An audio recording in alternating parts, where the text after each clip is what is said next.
Alrighty, folks. Hello and welcome to the American Revolution 6.1. This is going to be broken up into two different sections. One, the lead up, and two, kind of what happens after the fighting has begun. So first and foremost, this video is going to talk about the justification for the American Revolution. So why did this revolution happen in the first place? What were the colonists thinking, and what did they do to try to justify their war? Because in essence, they were committing treason, which is one of the highest crimes against a state you can possibly commit, probably the highest crime against a state you can possibly commit. So why were they doing it? First and foremost, the causes of the conflict, there's a bunch of them. They can all really be simple and broken down, oversimplified, I guess, into the idea of taxation and the idea of a perceived lack of representation. So first and foremost, there is a massive debt from the 7 Years' War. So the French and Indian War, the colonists had there was a lot of money that was used for that fighting. The British felt that the colonists in North America should be paying that debt back because they were defending them. The colonists in North America thought, that ain't fair. We're only in this conflict because you over in Britain and Europe are fighting your own wars. So we're not wanting to pay this. So there's going to be a conflict going on right through there. You get the Sugar Act, which is the first one that's going to come in 1764. This is stating that the colonists can only import sugar or molasses from British merchants. So they can do this. Then if you come in from this way, you can tax it.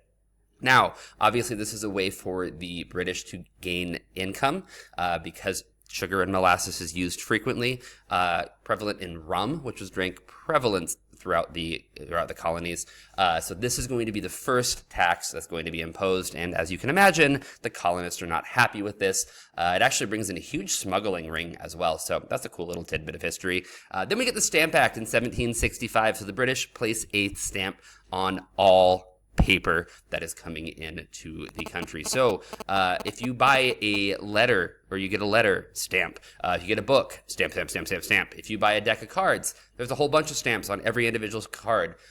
So this is going to be a massive way of raising money. Again, the colonists are not happy because they're paying a lot of tax now on everything they're doing. Then we get the idea of salutary neglect. Now, salutary neglect basically is you can do whatever you want, just make sure you stay in line. So the colonies, because they were far from Britain, this is before the era of quick communication, they can kind of do whatever they want and rule themselves, provided they're staying in line with the rule of Britain. So this is kind of a big shift in that mentality. We could previously have this freedom. Now we don't have this freedom. We don't like this. We're going to cause some conflict. Also, you get the frustration with the British. So colonists feel that there is a idea of no taxation in the colony without representation. So this is how it should be. We're not represented in Parliament. Why are we paying your taxes? There's going to be a boycott of goods coming in from Britain. So again, this is when you refuse to buy individual goods from a certain company, a certain supplier, anything of that nature. You're not buying their goods. And then loyalists, so those that support the crown, are going to be tarred and feathered as a way of just humiliating them. Also, remember, this is before the age of running water, so getting that tar and feathers off of you is not easy. Also, you look like a chicken. That's not too fun. We also get boycotts are hurting British businesses because people aren't buying stuff. As a result of this, the British are forced to remove the Stamp Act because that was the one that was kind of really hurting the most and causing the biggest upheaval in the colonies. So they say, bye, we're going to get rid of the Stamp Act, and that's going to help. They do, though, issue the Declaratory Acts in 1766, which simply says that Britain controls the colonies, and therefore Britain in the United Kingdom and London, they can determine the laws that are happening in the colony. So again, this is kind of the official removal of the idea of salutary neglect. It's no longer that way. You no longer can do what you want. We're going to tell you what you're going to do. Tea is still going to be a big issue, which we will see in a second. So we get the Townshend Acts of 1767. This is going to be a tax on a handful of different goods: glass, lead, paper, tea, and oil. Glass, so in cookware, not cookware, servingware, you're going to see it in windows, bottles, a lot of things you're using on a daily basis. Lead, everything from paint to writing utensils to cooking utensils, because this time they don't know that lead is not healthy and causes cancer, so they're not being as careful as it probably should be today. But lead is going to be used. Paper, again, used on pretty much everything. Tea, frequently drank, and then oil. This isn't oil for like vehicles and automobiles. This is oil for lamps, keeping yourself lit at night. So these are going to be things on pretty much every essential thing you're using in day-to-day life. There is going to be a tax on there. Now there is going to be a boycott, again, of all of these products because the colonists are completely fed up with the British at this point, not wanting to pay the taxes, which does lead to a repeal of the Townshend Acts, with the exception of the tax on tea. Now, the big difference here is the other things are things you're going to really need in your day-to-day life, right? You need glass, like you're going to be buying bottles and things that are coming in glass. Same with lead, same with paper, and same with oil. Tea, something that's commonly drank very prevalently. However, it's not necessarily considered an essential need. So they aren't going to repeal the tax on tea, but everything else is going to be repealed. And this is going to lead to some more tensions. The British, trying to calm the tensions and make sure that there is not an armed rebellion, send troops down to Boston. Now, the colonists are required to pay for this, which is not something they're liking right now. They're required to pay for the troops that are being sent to there. They're also required to house them. So the troops might just show up at your front door, and you have to let them in and give them a place to sleep and give them some food. More issues we're having right through here is in March 5th, 1770, we get the Boston Massacre. Now, a massacre is a killing of civilians.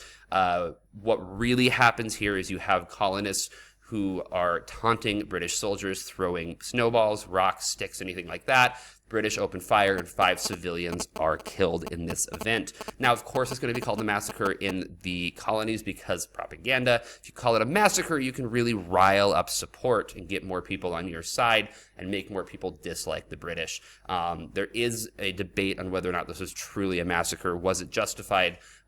You could take that either way.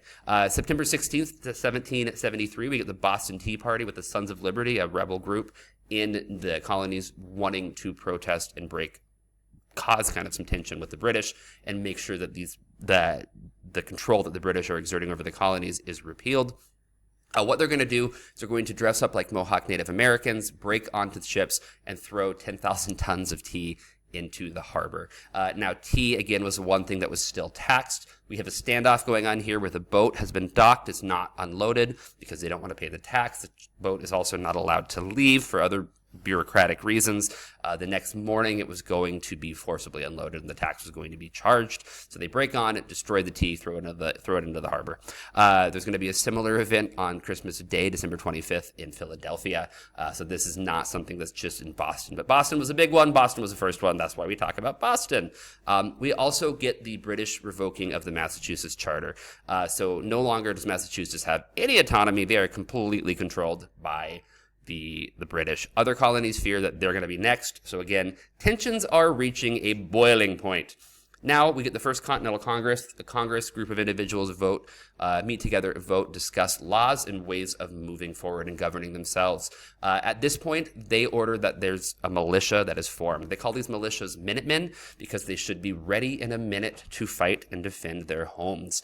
So now you can imagine the British not real happy because there is an armed militia being formed in their colonies. So they are very upset, and this is concerning. They send troops to Concord, which is where British or the colonists were storing armaments. So weapons were being stored there. They were going to take the arms and destroy them. On their way in the town of Lexington, we do have a gunshot fired. It's known as the shot heard around the world. No one knows even to this day who fired that shot, but fighting breaks out, and it is the first battle of the American Revolution. Now, the problem for the British is the colonists are initially winning. They are defeating the best trained military on planet Earth.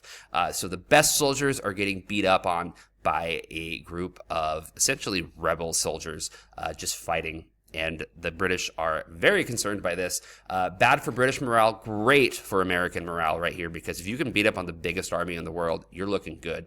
So that is all for now. Part 2 coming in a second. Question, comments, let me know. See you later. Good luck.